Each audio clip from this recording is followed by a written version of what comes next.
नमो विठ्ठला राजया पांडुरंगा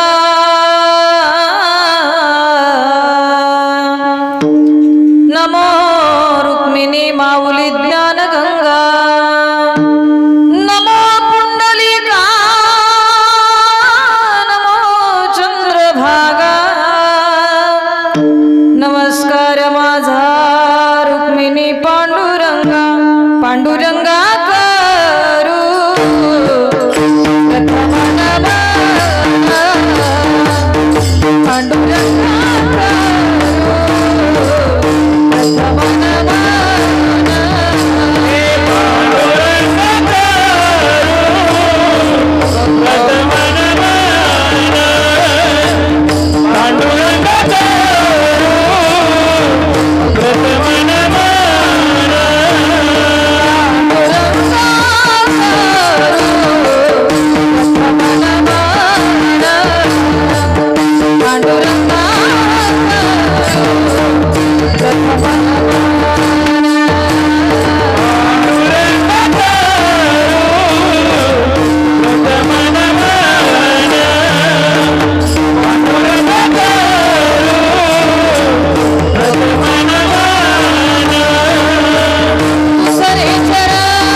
कथेचा विस्तार बाबाजी सद्गुरु दास तुका ओम नमो ज्ञानेश्वरा करुणा करा दयाळा तुमचा अनुग्रह लाधलो पावन झालो चराचरी नमो ज्ञानेश्वरा नमो ज्ञानेश्वरा नमो ज्ञानेश्वरा नमो ज्ञानेश्वरा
श्रीशमानंदी वल्लभम श्री ज्ञानेश भगवान विष्णु निवृत्तिर भगवान हर सोपानो भगवान ब्रह्मा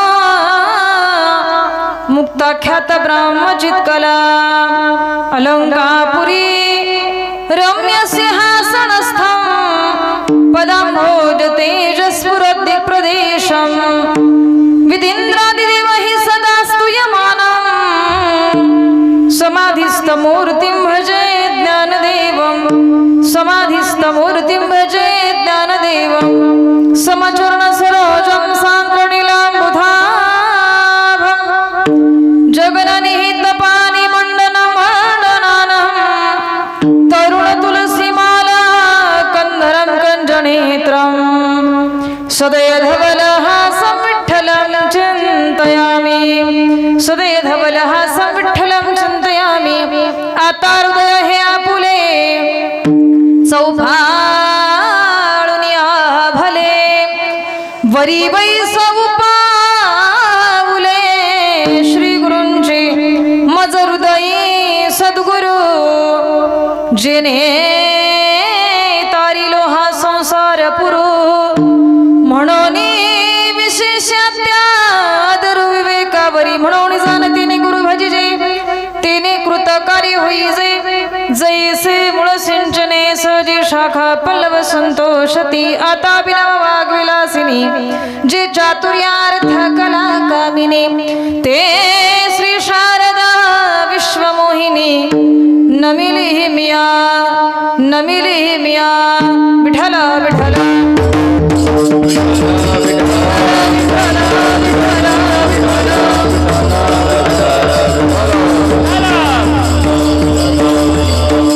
आम्हा हरीच्या दास काही भय नाही त्रयलोकी देव उभा मागे पुढे उगवी कोडे संकट प्राप्त स्थळी प्राप्त प्रसंगी कीर्तन रूपी सेवेकरिता घेतलेला अभंग विश्ववंद्य महाराष्ट्र भूषण संत सम्राट जगद्वंदनीय जगद्गुरु तुकोबाराय यांचा सुनी अभंगामध्ये तुकोबाराय जीवानं नेमकं आणि कोणाचं दास्यत्व पत्करावं, कोणत्या भगवान परमात्म्याला शरण जावं, कोणाचं नामस्मरण करावं. ज्या भगवंताचं तुम्ही नामस्मरण करता तो भगवान परमात्मा आम्हा भक्तांच्या करता आम्हा दासांच्या करता नेमकं काय काय करतो याचं विवेचन या अभंगामध्ये करतात.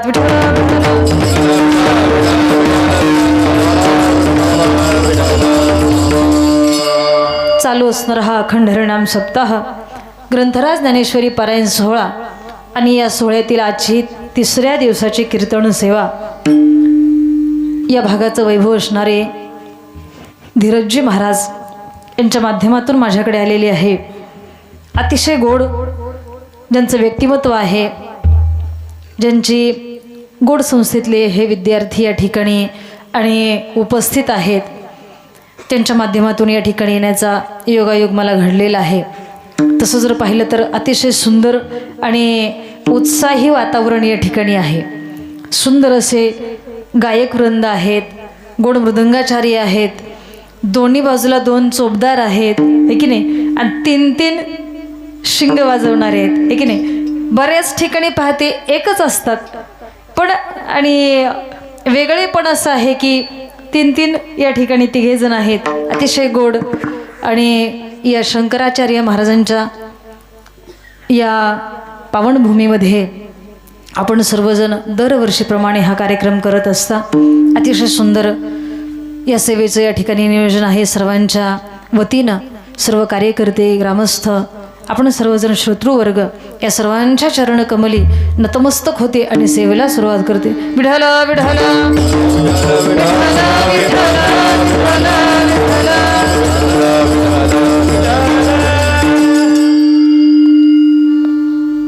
अभंग जगद्गुरु तुकोबार यांचा आहे. अतिशय सोपा आहे. बऱ्याचदा आपण ऐकलं असेल काकड्याच्या पाठामध्ये आपण म्हटलं जातो आणि महाराज म्हणतात, आम्हा हरीच्या दासा काही भय नाही त्रयलोकी देव उभा मागे पुढे उगवी कोडे संकट. मानवी जीवन जर पाहिलं तर मानवी जीवनामध्ये मनुष्य कोणाचा नाही कोणाचा तरी दास असतो, हे की नाही? कोणाकडे पाहून तरी आणि आपण हळूहळू हळूहळू मोठे होत असतो. प्रत्येक माणसाच्या समोर कोणाचा नाही कोणाचा तरी आदर्श असतो, तो कोणाचाही असेल. आपल्यापेक्षा वडीलधाऱ्या माणसाचा किंवा चांगलं व्यक्तिमत्व जे काही आहेत त्यांचा आदर्श डोळ्यापुढे ठेवून आपण जीवन जगत असतो. त्यांच्यासारखं आम्हाला व्हायचे, हे की नाही? तसं संसारामध्ये हे जीवन आहे की मनुष्य कोणाचा नाही कोणाचा तरी दास असतो. कोणी संसाराचा असेल, कोणी पुढाऱ्याचा असेल, कोणी एखाद्या सेवकाचा असेल, कोणी कोणाचा दास असेल. पण ऐका माईबाप, जीवन असं आहे की संसारामध्ये जे दास्यत्व आहे, दास शब्दाचा दुसरा अर्थ आहे सेवक, बरोबर? आणखी एक अर्थ आहे ज्याला नोकर म्हणतात.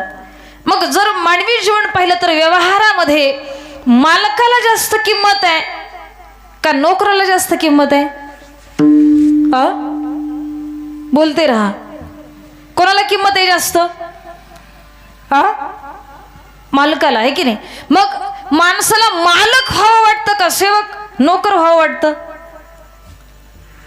काय व्हावं वाटतं? मालक असावं वाटतं का नोकर असावं वाटतं? मालक असावं वाटतं, आहे की नाही? मग महाराज म्हणतात की जगद्गुरु तुकोबराई संसारामध्ये माणसाला मालक व्हावं वाटतं आणि परमार्थामध्ये त्याच्या उलट आहे. परमार्थामध्ये जो दास आहे, जो सेवक आहे, तो जगामध्ये सर्वश्रेष्ठ मानला जातो, हे की नाही?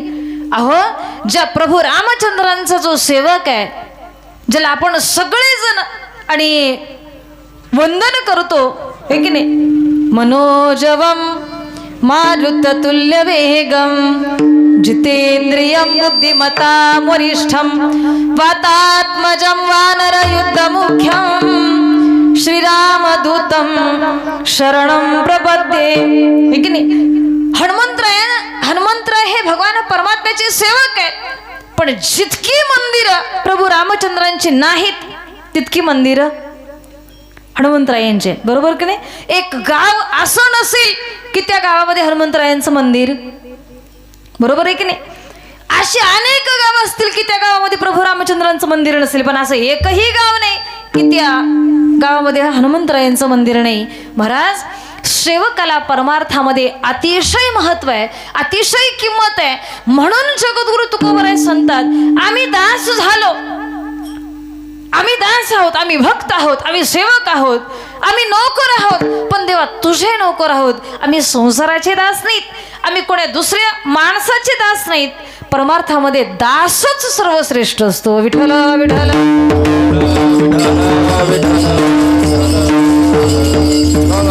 म्हणून जगद्गुरु तुकोबरायांनी स्वतः म्हणावं, मज दास करी त्यांचा संत दासांच्या दासाचा. साधू संतांचे जे दास आहेत त्यांचा आम्हाला दास करा, किंवा तुमची दासीचा दास करून ठेवा, आशीर्वाद द्यावा हाची मज. महाराज म्हणतात, देवा तुमचा मला दास करा, किंवा तुमच्या दासाचा तरी दास केला तरी सुद्धा आम्ही दास व्हायला तयार आहोत. महाराज म्हणतात, आपण प्रपंचामध्ये आणि मालक व्हायला पाहतो, मालक व्हायला प्रत्येकाला आवडतं, पण परमार्थामध्ये दासाला किंमत आहे. पण नेमकं कोणाचं दास व्हावं तेच जगद्गुरु तुकोबराय सांगतात की कोणाचं तरी दास होण्यापेक्षा आणि दुःख उपभोगण्यापेक्षा एका अखिल कोट ब्रह्मांड नायक परमात्म्याचे तुम्ही दास व्हा. तो भगवान परमात्मा तुमच्या आयुष्यामध्ये आणि सुख आणल्याशिवाय, समाधान आणल्याशिवाय राहणार नाही. तुम्ही आम्ही जर संसाराच्या पाठीमागे लागलो, संसाराचे जर दास झालो तर दुःख पाठीमागे लागेल. मात्र परमार्थाच्या पाठीमागे लागलात आणि परमात्मेच्या जर पाठीमागे लागलात ना, तर परमात्मा तुम्हाला सुख दिल्याशिवाय राहणार नाही. विठ्ठल विठ्ठल.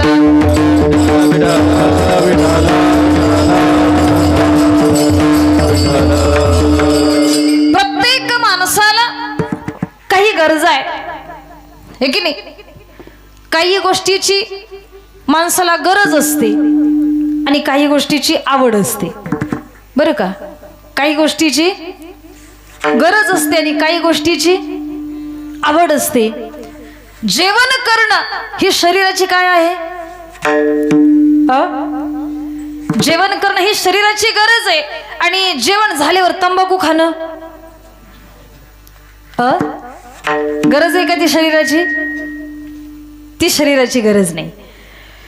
अनेक अशा गोष्टी आहेत. कपडे मिळणं, कपडे घालणं, वस्त्र घालणं ही शरीराची गरज आहे. पण माणसं दुखी काय आहेत माहितीये का? माणसाचं जीवन असं आहे, कपडे घालायला नाहीत म्हणून दुखी नाहीत, असलाच ड्रेस नाही म्हणून दुखी आहेत. माणसं जेवायला नाही म्हणून दुखी नाहीत, अशीच भाजी नाही म्हणून जास्त दुखी आहेत. तुकोबराय सांगतात गरज वेगळी आणि आवड वेगळी. गरज जी शरीराची असते, तसं जगद्गुरु तुकोबराय सांगतात एक गोष्ट अशी आहे की जिची माणसाला गरजही नाही आणि आवडही नाही, कोणती गोष्ट अशी आहे त्याला मरण म्हणतात. कुणाला आवडतं का इकडं? मरणाची माणसाला गरजही नाही आणि आवड सुद्धा आहे का? माऊली धनोबरायांना विचारा. माऊली म्हणतात अगा मर हा बोल न सहाती. माऊली म्हणतात अरे मर म्हटलेलं सुद्धा माणसाला आवडत, मर म्हटलेलं सुद्धा आवडत नाही. गरज तर फार लांबची गोष्ट आहे, आवडतही नाही आणि गरजही नाही. जगद्गुरु तुकोबराय सांगतात ज्याची गरजही नाही आणि ज्याची आवडही नाही तरी सुद्धा ते आल्याशिवाय राहत, ते प्राप्त झाल्याशिवाय राहत नाही. मग अशा मरणावर विजय मिळवणं, अशा मृत्यूवर विजय मिळवणं हे माणसाचं कर्तव्य आहे. महाराज म्हणतात मानवी जन्माला आपण आलोत ना, मरण चुकणार नाही. पण मरण जरी चुकणार नसेल तरी ते मरण सुखकर करता कसं येईल याच्या करता परमार्थ विठ्ठल विठ्ठल विठ्ठल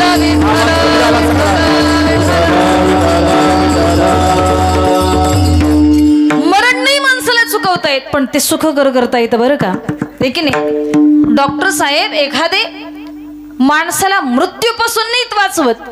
बघा एखादे डॉक्टर साहेब तुम्ही आजारी पडलात तर मरणापासून वाचवतात का?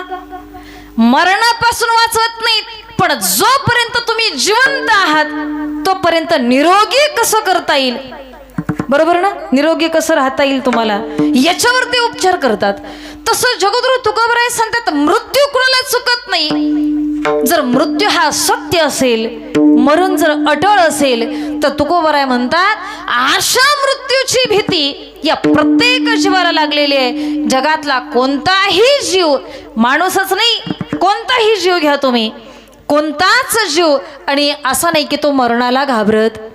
प्रत्येक जीव मरणाला घाबरतो. शेजारून एखादं कुत्रं चाललं असेल, तुम्ही नुसतं खाली वाका दगड उचलण्याकरता, ते कासराभर लांब पळून जातं, हे की नाही? महाराज म्हणतात की प्रत्येक जीवाला स्वतःच्या मरणाची भीती आहे, मृत्यूची भीती आहे. मात्र महाराज म्हणतात आम्ही जे दास आहोत ना, आम्ही परमात्म्याचे दास आहोत, आम्हाला त्या मरणाची भीती, आम्हाला त्या मृत्यूची भीती नाही. मरण माझे मरोणी गेले मज केले अमर. जगद्गुरु तुकोबराय सांगतात मरण माझं मरून गेलेलं आहे, मरणाची भीती आता आम्हाला राहिलेली नाही, मरणाची आवडही नाही आणि मरणाची भीतीही नाही. असं कधी झालं का? एक माणूस होता आणि तो 8 दिवस मरत होता. आहे का इकडं? अहो एका क्षणाचं मरण असतं. किती मरण आहे?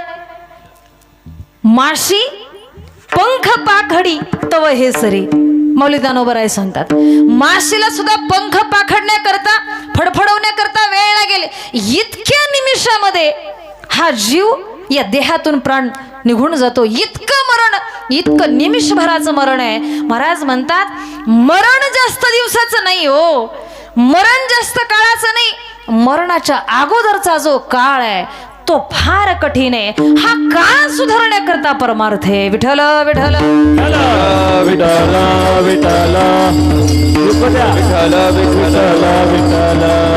मरणाकरता प्रयत्न नाहीत, जीवन चांगलं जगण्याकरता प्रयत्न आहेत. जगद्गुरु तुकोबराय सांगतात की मृत्यू करता, मृत्यूची भीती सगळ्यांना, ही मृत्यूची मरणाची भीती प्रत्येक माणसाच्या मनातून निघून जावी आणि ते मरण सहजासहजी माणसानं स्वीकारावं. त्याच्याकरता तुकोबराय सांगतात आयुष्यामध्ये असं कर्म करा. कबीरजी खूप गोड सांगतात. कबीरजी म्हणतात जब हम पैदा हुए कबीरा जब हम पैदा हुए जगा हंसे हम रोए, ऐसी करनी कर चलो हम हंसे जग रोए। कबीरजी म्हणतात की आपल्याला उपदेश करतात की मायबाप जीवनामध्ये असं कर्म करा। मनुष्य जीव जन्माला येत असताना बाळ ज्यावेळेस जन्माला येतं ना त्यावेळेस ते रडत जन्माला येतं आणि बाकीचे सगळे लोक मुलगा जन्माला आला, मुलगा झाला म्हणून सगळे हसत असतात, आनंदी असतात। बाळ जर रडलं नाही तर 5 मिनिटाच्या आत जर ते रडलं नाही तर त्याला रडवलं जातं। महाराज म्हणतात की रडत जन्माला येतो जीव, हा रडत जन्माला येतो आणि बाकीचे सगळे हसत असतात। मैबाप आयुष्यामध्ये असं कर्म करा की आपण त्या मरणाला, त्या मृत्यूला हसत मुखाने सामोरं जावं आणि आपल्या करता संपूर्ण गाव, संपूर्ण सगळे लोक धाय मोकलून तुमच्या करता रडावेत, हे खरं जीवन आहे।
मरणेची सरे उत्तमची उरे कीर्ती मागे, चांगली कीर्ती उरावी असं वाटत असेल तर आयुष्यामध्ये योग्य आणि चांगलं कर्म करा।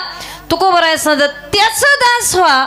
काही साधक लोक तुकोबरायांच्याकडे गेले आणि तुकोबरायांना विचारू लागले, महाराज तुम्ही दास व्हा म्हणता, दास हा परमार्थामध्ये सर्वश्रेष्ठ आहे, पण नेमकं मी कोणाचं दास व्हावं, कोणत्या देवाचं दास व्हावं?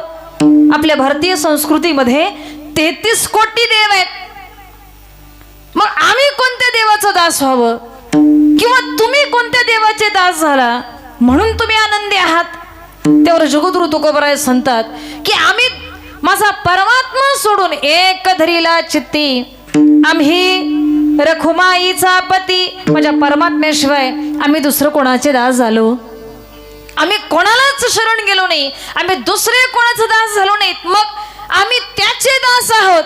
आम्ही ज्याचे दास, आम्ही ज्याचे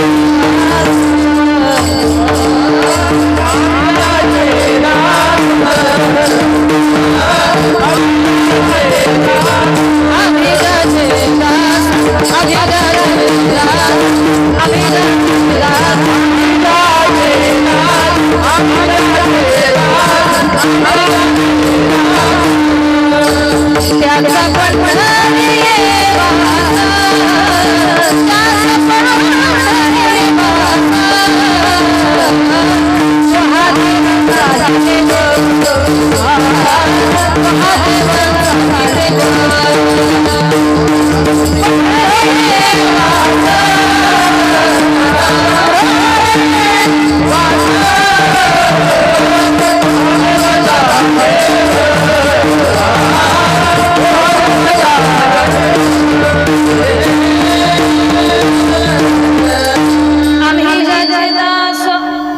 सांगतात आम्ही कोणाचे दास आहोत, नाव सांगा मला.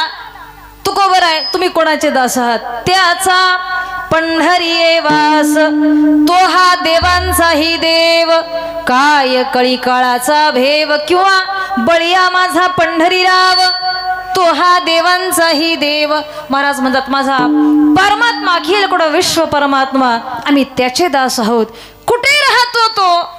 तुकोबर आहे सांगतात तो कुठे राहतो माहिती?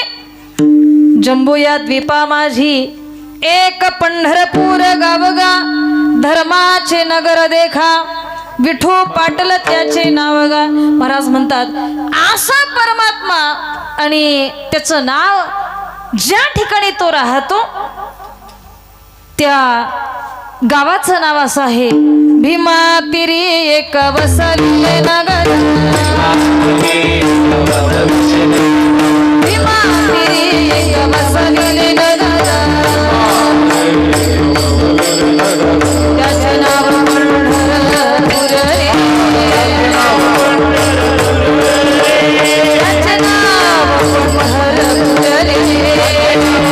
पंढरपूर रे. तेथील मुखाशी चार भगतांचे,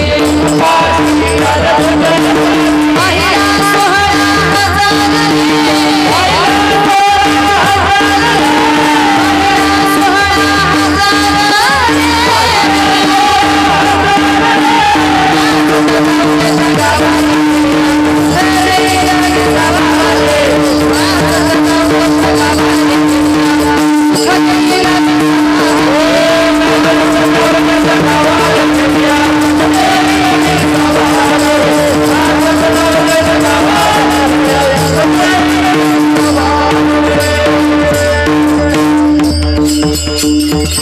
महाराज म्हणतात तो परमात्मा भीमातिरी एक वसविले नगर, त्याचे नाव पंढरपूर रे. तेथील मोकाशी चार भुजा त्यासी, बाहिला 16,000 रे. नाचत जाऊ त्याच्या गावा रे खेडिया, सुख देईल विसावा रे. अशा पंढरपूर पाटणीगा आणि माझा परमात्मा राहतो. आम्ही त्याचे दास आहोत. आम्ही अहोरात्र त्याचं नामस्मरण करतो. म्हणून आम्हाला याच जन्मामध्ये काही, याच लोकामध्ये, या मृत्यू लोकातच नाही, पण आम्हाला त्याचं नामस्मरण करत असल्यामुळं त्रैलोक्यात सुद्धा ज्याची सत्ता आहे. कारण भगवान परमात्मा स्वतः सांगतात तोच भगवान परमात्मा, राम सुद्धा तोच आहे आणि यम सुद्धा तोच आहे बरं का. अहम कालोस्मी भगवंत सांगतात मीच काळ आहे, मीच राम आहे आणि मीच यम आहे. नेणारा सुद्धा मीच आहे आणि जन्माला घालणारा सुद्धा मीच आहे. मग त्याची सत्ता सर्व त्रिकालामध्ये ज्याची सत्ता आहे ना, आम्ही दुसऱ्या कोणाला शरण जात नाही, आम्ही दुसऱ्या कोणाचे दास होत नाहीत, आम्ही त्याचेच दास होतो. महाराज म्हणतात त्या कारणानं आम्हाला त्रैलोक्यामध्ये सुद्धा कशाचीही भीती राहत नाही. अभंगाचं पहिलं चरण.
भय नाही त्रैलोक्य, आम्ही हरीचे दास आहोत.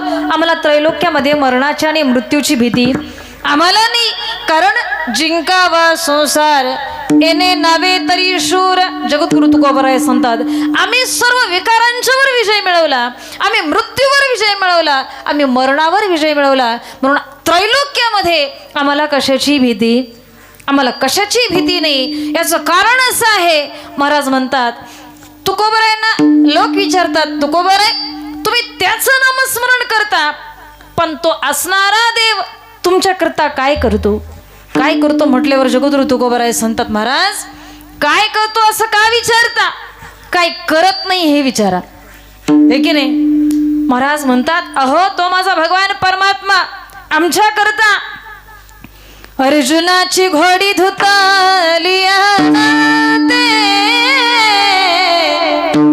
अर्जुनाची घोडी धुताली अनंते, संकटे बहुते निवारिले, संकटे बहुते निवारिले.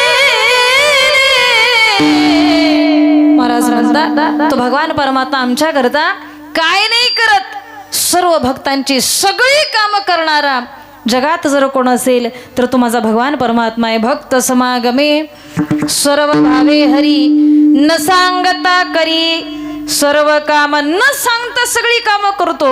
महाराज म्हणतात तो भगवान परमात्मा आमच्या आयुष्यामध्ये आला ना, अहो तो दिसायला सुंदर आहे, तो आसायला सुंदर आहे, तो गुणांनी सुंदर आहे. अनंत रूपे अनंत वेशे देखिले म्यात्यासी, किंवा महाराज म्हणतात चतुरा तो शिरोमणी, गुण लावण्याची खाणी, मुकुट सकळामणी, धन्य तुची विठोबा.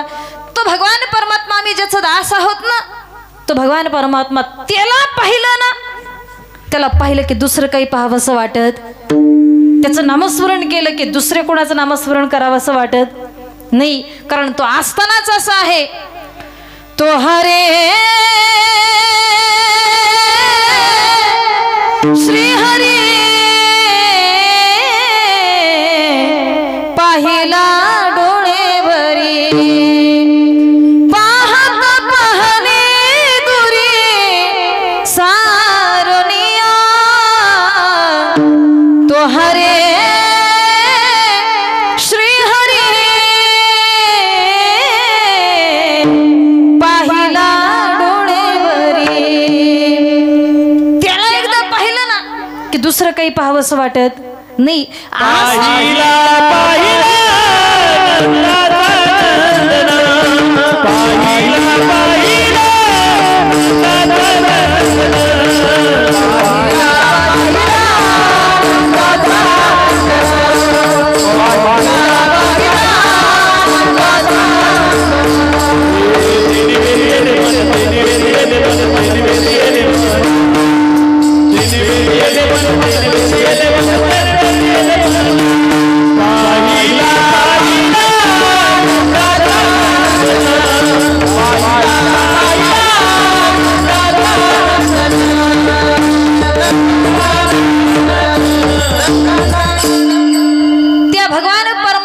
पाहिल्यानंतर पाहिल्याने वेध लावी, बैसे जिवे जडोनी. महाराज म्हणतात असा माझा भगवान परमात्मा, त्याचं नामस्मरण केल्यानंतर आयुष्यामध्ये सगळे दुःख निघून जातात आणि सुखाची सर्व आनंदाची सृष्टी झाली। महाराज म्हणतात त्याचं नामस्मरण केल्यानंतर आनंदाचे डोही, आनंद तरंग, आनंदाची अंग आनंदाची। महाराज म्हणतात त्याचं नामचिंतन केल्यानंतर आमच्या जीवनामध्ये इतका आनंद प्राप्त होतो, इतकं सुख प्राप्त होतं। महाराज म्हणतात समाधान प्राप्त होतं। म्हणून तो माझा भगवान परमात्मा आणि तुमच्या आमच्या आयुष्यामधील तुम्ही जर निस्वार्थी त्याची सेवा केली ना, तुम्ही जर भक्त बनून त्याचे राहिलात तर तोच भगवान परमात्मा आणि तुमच्या आयुष्यातील सगळी संकट दूर करतो। अभंगाचा दुसरा चरण। देव उभा मागे पुढे,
संकट तो परमात्मा त्या भक्ताच्या माग पुढे उभा राहतो। महाराज म्हणतात पुढेही उभा राहून त्या भक्ताचा सांभाळ करतो आणि संकटाच्या काळामध्ये मागही उभा राहून त्या भक्ताचा सांभाळ करतो। माईबाप अनंत प्रसंग सांगता येतील। अर्जुनाच्या पुढे उभा राहून अर्जुनाचं रक्षण केलं, बरोबर की नाही? सारथ्य पण केलं परमात्माने अर्जुनाचं। मौली दानोबराय सांगतात देखा नवलतया प्रभूचे अद्भुत प्रेम भक्ताचे, जो सारथ्यपण पार्थाचे करीतो असे पायी को पाठीसी घातिला आपण पुढा राहिला। मौली दानोबराय सांगतात अर्जुनाचं रक्षण केलं अर्जुनाच्या पुढे उभं राहून आणि पाठीमागं उभं राहून द्रौपदीचं रक्षण केलं, बरोबर की नाही? असे अनेक उदाहरणं देता येतील। महाराज भक्त प्रल्हादाच्या आणि पाठीमागं पुढं उभं राहून भक्त प्रल्हादाचंही संकटातून निवारण केलं। महाराज म्हणतात अनेक उदाहरणं सांगता येतात। त्यामध्ये चकोबऱ्यांच्या पत्नीचं बाळंत पण भगवान परमात्म्याने करावं। महाराज कितीतरी कामं भगवान परमात्म्याने भक्त संकटामध्ये आहे असं कळालं त्या क्षणामध्ये, कळल्याच क्षणी आणि भगवान परमात्मा त्या भक्ताकरता धावून येतो। महाराज गजेंद्राने हाक मारली भगवान परमात्म्याला, हे की नाही? संकट काळामध्ये अंत जवळ आला, मृत्यू जवळ आला आणि लक्षात आलं गजेंद्राच्या की ज्यांच्यावर मी नितांत प्रेम करत होतो ते सगळे मला सोडून गेले। आता देवा तुझ्याशिवाय मला या जगात कोणीच नाही। म्हणून हाके सरसी उडी, हाक मारल्याबरोबर भगवान परमात्म्याने उडी घातली गजेंद्रा करता। हा कहे लक्ष्मी और ती कहे गजराज, हाती म्हणेपर्यंत भगवंत हत्ती जवळ आले आणि गजेंद्राचं रक्षण केलं। महाराज अनेक प्रसंग सांगता येतील। एक वेळेसचा प्रसंग असा आहे, जुना काळ होता पंढरपूरमध्ये आणि चोखोबाराय तिथे राहायचे. प्रसंग असा आहे, चंद्रभागा मातेला आणि पावसाने त्या नदीला पूर आला. संपूर्ण पाणी पंढरपूरमध्ये शिरलं. पंढरपूरमध्ये शिरल्यानंतर आता जितकी गर्दी आहे तितकं पंढरपूर त्या काळामध्ये वसाहत दाट नव्हती. आणि त्या पंढरपूरच्या पाटलाने सांगितलं की पूर आलेला आहे. 3-4 दिवस पूर ओसरत नव्हता आणि त्या पुरामध्ये गायी, म्हैशी, बैल, घोडे, कुत्रे अनेक प्राणी मरून गेले. मेलेले ढोरं आणि काही वाहून गेले, काही मेले. पाहिलं 2-3 दिवसानंतर पूर ओसरला गेला. ओसरलं पण जी काही मोठी जनावरं होती ती जनावरं मरून पडलेली आणि त्याची दुर्गंधी पंढरपूरमध्ये सुटू लागली. पंढरपूरच्या पाटलानं आणि चोखोबारायांना निरोप दिला. कोणाजवळ तरी निरोप दिला, त्या चोख्याला बोलवा आणि पंढरपूरमधली ढोरे ओढून गावकुसाच्या बाहेर नेऊन टाकायला सांगा. एक माणूस चोखोबारायांच्याकडे गेला, दोन्ही हात जोडले. चोखोबा, गावच्या पाटलांनी बोलवले म्हटल्यानंतर चोखोबाराय गेले. काय पाटील, जुनी माणसं फार नम्र होती हो. आणि काय पाटील, काय काम आहे विचारलं चोखोबारायाने.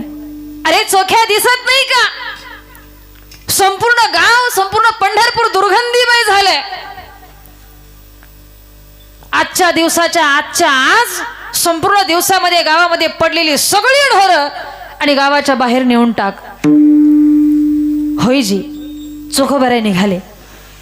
सकाळ सकाळी निघालेले चोखोबाराय ढोरं ओढण्याकरता. त्या काळामध्ये काय जेसीबी आहेत का, गाड्या आहेत का, घोडे आहेत का, काय आहेत महाराज. 3 दिवस मेलेली जनावरं पाण्याने फुगलेली, ज्यांचं वजन 100 किलो होतं ते 200, 150 किलो झाली फुगल्यामुळं, मेल्यामुळं. ओढेनाथ महाराज. शेवटी चोखोबारायांनी दोन्ही हाताला दोन्ही दोर बांधले. 3रा दोर कमरेला बांधला आणि गावाच्या बाहेर ती ढोरं ओढण्याचं काम चालू केलं. शेवटी 11 वाजले, 12 वाजले.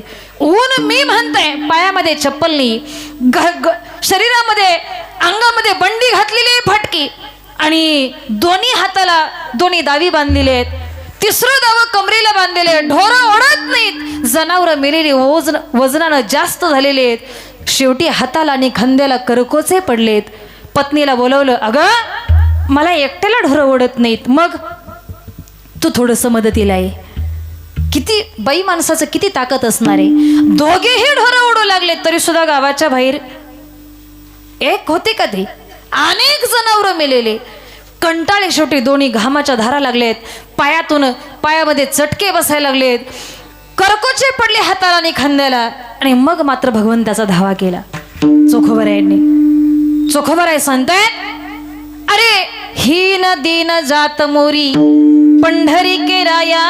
हे की नाही, मी हीन दीन जातीमध्ये जन्माला आलो, हा काही माझा दोष आहे? माझ्यासारख्याला असलं काम देवा तू लावावं, पण देवा काय माझा अपराध आहे?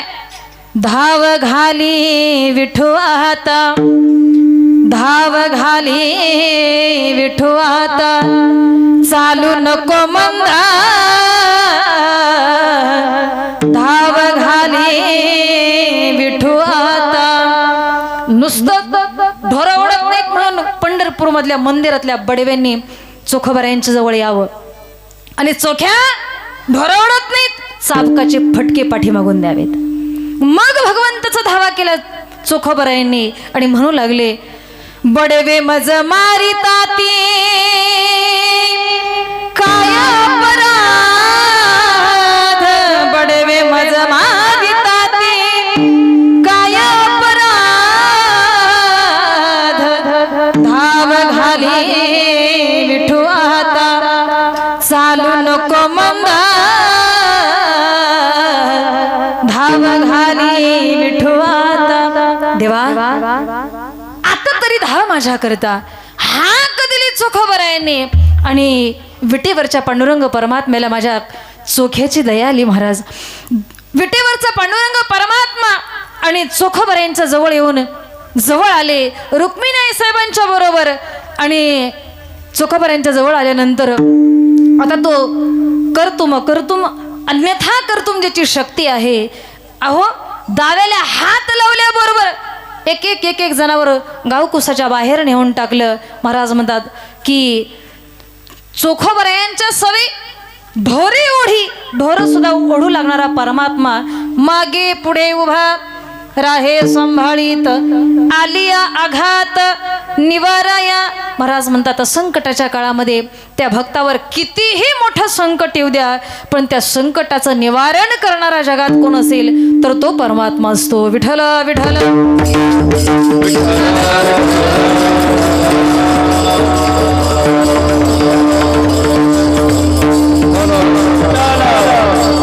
नुसतंच व्यवहारामध्ये तो मदत करतो असं नाही.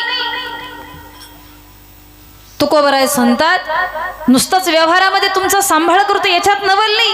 निर्वाणी गोविंद असे मागे पुढे काहीच साकडे पडोने दी. परमार्थिक जीवनामध्ये सुद्धा तो भगवान परमात्मा जो मज होय अनन्य शरण तयाचे निवारी मी जन्मानी मरण म्हणून शरणांगता शरण मीची एकू. माऊली धनोबराय सांगतात तो परमात्मा असा आहे की जो मला शरण आला ना त्याचं जन्म मरणाचं दुःख निवारण करणारा अखिल कुळ ब्रह्मांड नायक विश्व परमात्मा आहे. म्हणून आम्ही त्याचे दास आहोत. तो आमचं सगळी कामं करतो, आमची सगळी जबाबदारी वाहतो. पण एक गोष्ट महत्वाची आहे, तुम्ही सुद्धा आणि निस्वार्थी भावनेनं तुम्ही त्याच्यावर ज्यावेळेस जबाबदारी टाकाल, तुम्ही तुमच्या जीवनाचा भार ज्यावेळेस त्या परमात्म्यावर सोपवाल ना त्याच क्षणाला तो तुमची जबाबदारी घेतो. मग तुकोबराय सांगतात मी माझ्या संसाराची काळजी केली नाही, मी माझ्या प्रपंचाची काळजी केली नाही. मग महाराज म्हणतात मी माझ्या आयुष्यामध्ये तुका म्हणे घालू तलावरी भार, तुका म्हणे घालू तलावरी भार.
सोपवला.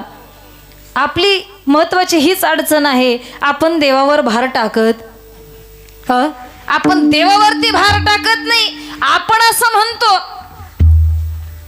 माझ्याशिवाय काही चालत, मी नसलो तर माणसं जेवणार, मी मेलो तर माणसं पाठीमागची माणसं राहणार. माणसं म्हणतात अहो तुम्ही मरून तर एकदा बघा, रोज गोड जेवण आहे की नाही.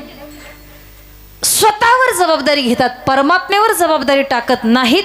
तुकोबराय सांगतात आम्ही मात्र आमची जबाबदारी माझ्या परमात्म्यावर टाकली. तुका म्हणे घालू तयावरी भार वाहो हा संसार देवापै. महाराज म्हणतात परमार्थिक जीवन असं आहे, परमार्थ हा अट्टहासानं करावा लागतो आणि प्रपंच हा होत असतो. म्हणून जीवनामध्ये प्रयत्नपूर्वक जर करायचं असेल तर तो परमार्थ करावा लागतो. महाराज म्हणतात की तुम्ही तुमची जबाबदारी परमात्म्यावर सोपवा, तो तुमचं पाहून घेईल असा माझा भगवान परमात्मा. मग एक वेळ अशी येते जर तुम्ही निष्ठेने परमार्थ केला आणि तुमची सगळी जबाबदारी जर परमात्म्यावर सोपवली तर तो भगवान परमात्मा तुम्ही म्हणावं आणि परमात्म्याने ऐकावं अशी स्थिती निर्माण होते. होय भक्ती केला तैसा पुरवी धरावी ती इच्छा. त्या भक्ताची इच्छा, भक्तानं फक्त इच्छा करावी, त्या पद्धतीनं भगवान परमात्म्याने वागावं. महाराज म्हणतात हे कुठं असं असतं का? हे की नाही? बघा, गुरुचं शिष्यानं ऐकावं, बरोबर ना? का शिष्यानं गुरुचं ऐकावं? कोणी कोणाचं ऐकावं? गुरुनं शिष्याचं ऐकावं का शिष्यानं गुरुचं ऐकावं? शिष्यानं गुरुचं ऐकावं, बरोबर आहे ना? हे की नाही? लहान्याचं मोठ्याने ऐकावं का मोठ्याचं लहान्याने ऐकावं? लहानाने मोठ्याचं ऐकावं, बरोबर की नाही? शिष्याचं गुरुने ऐकावं नाही, गुरुचं शिष्याने ऐकावं. वडिलांचं मुलांनी ऐकावं.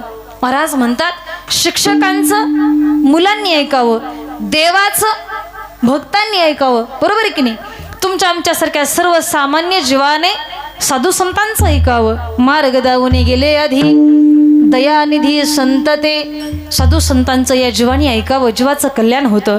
महाराज म्हणतात जर देवाचं माणसाने जर भक्ताने जर ऐकायचं असेल तर असं जर असेल तर तुकोबर आहे.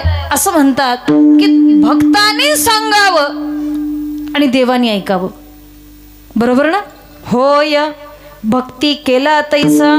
महाराज म्हणतात असं जर उलट असेल की जर देवाचं भक्ताने ऐकावं हे मान्य आहे आम्हाला, मोठ्याचं लहानांनी ऐकावं हेही मान्य आहे आम्हाला, पण महाराज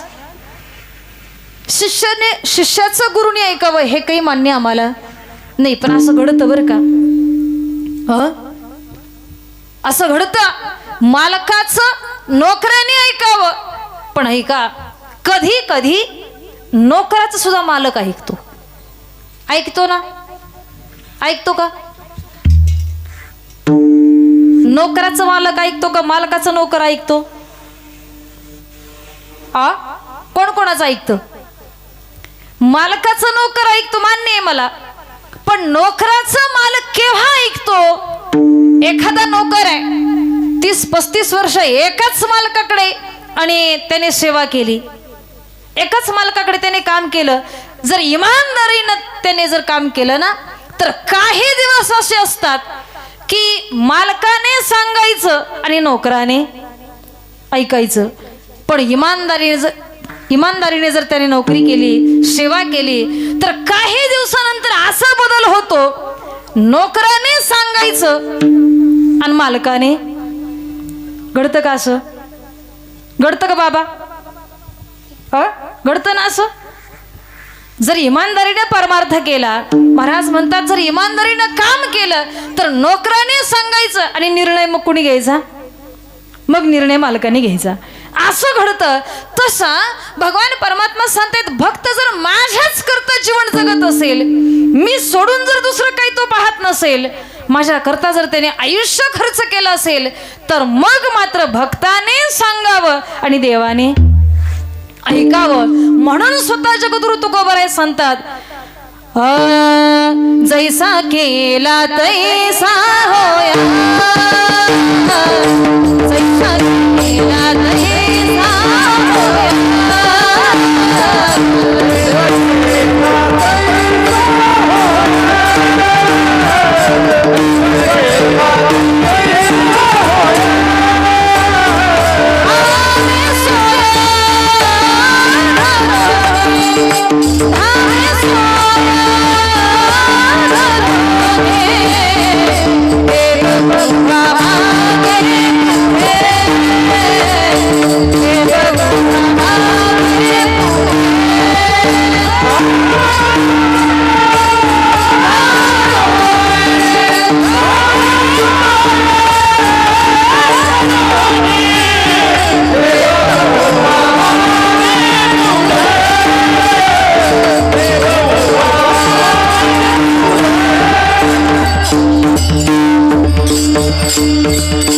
जैसा केला तैसा होय, धाबे सोय धरोनी त्या भक्ताकरता भगवान परमात्मा तुम्ही जसं म्हणाल त्या पद्धतीनं तो ऐकल्याशिवाय राहत नाही, तो तुमच्यावर कृपा केल्याशिवाय राहत नाही.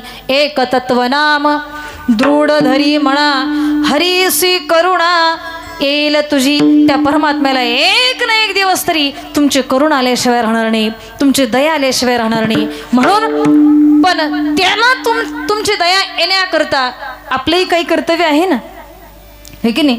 देवाला आपली जर दया यावी असं वाटत असेल तर आपलं सुद्धा काहीतरी आहे ना कर्तव्य. महाराज म्हणतात मग आपलं काय कर्तव्य आहे? आपलं एकच कर्तव्य आहे, आपण त्याचं निष्ठेने आणि अहोरात्र नामस्मरण केलं पाहिजे. कसं केलं पाहिजे? विठोबा रखोबा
देव उभा मागे पुढे उगवी कोडे संकट जैसा गेला तैसा होय धावे सोय धरोनी.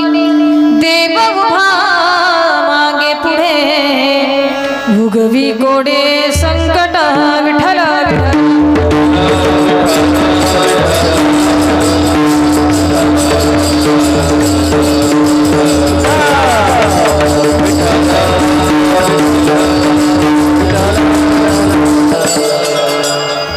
ज्या परमात्म्याने तुमच्या आमच्या करता तुम्हा आम्हाला हा देह प्रदान केला, या देहामध्ये जे नेहा जीव दिला दान तयाचे करीन चिंतन.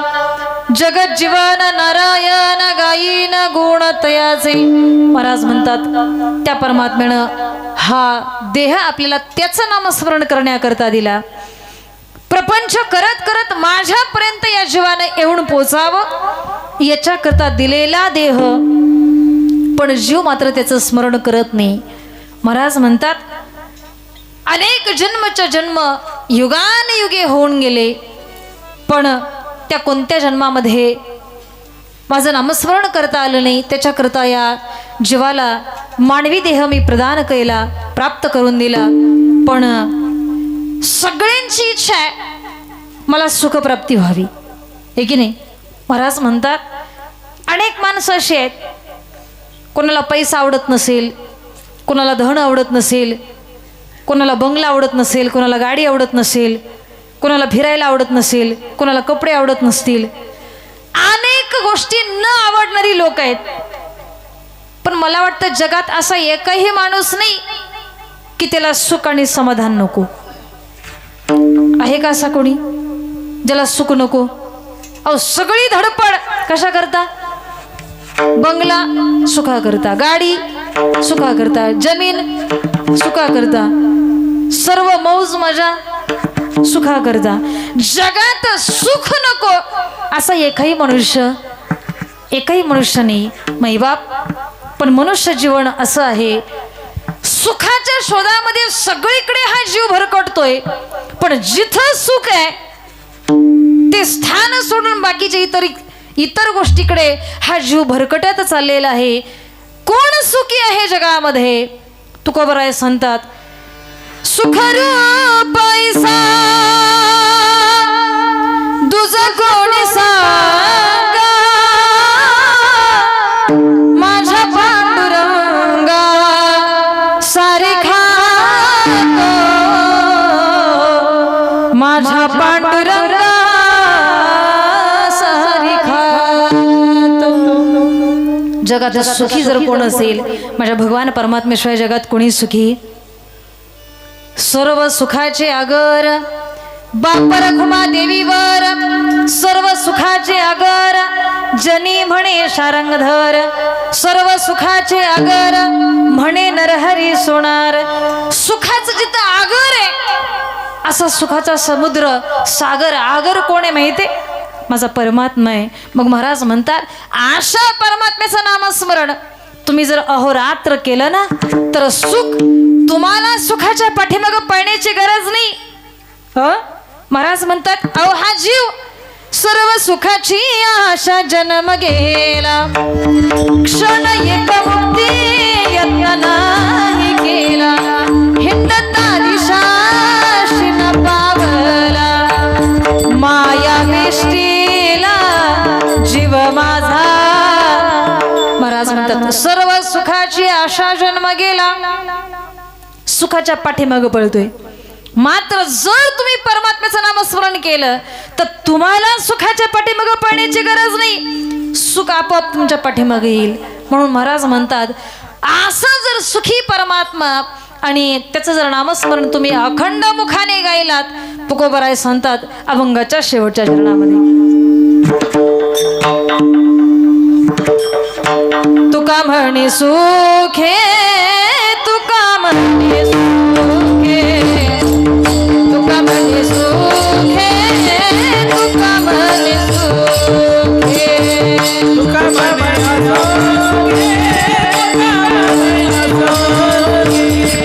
तुका म्हणे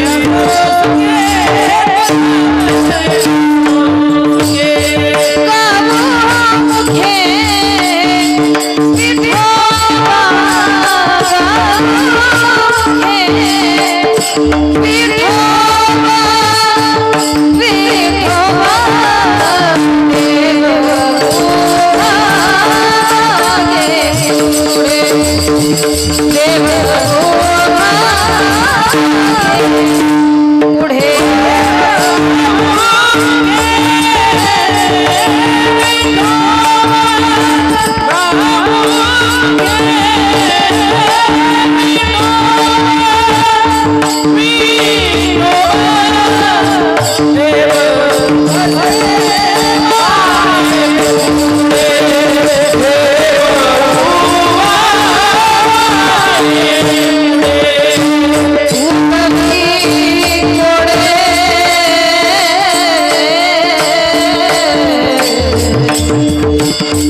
महाराज म्हणतात सुखी असणारा भगवान परमात्मा त्याचं जर नामस्मरण आपण केलं तर हा जीव सुद्धा सुखी झाल्याशिवाय राहणार नाही.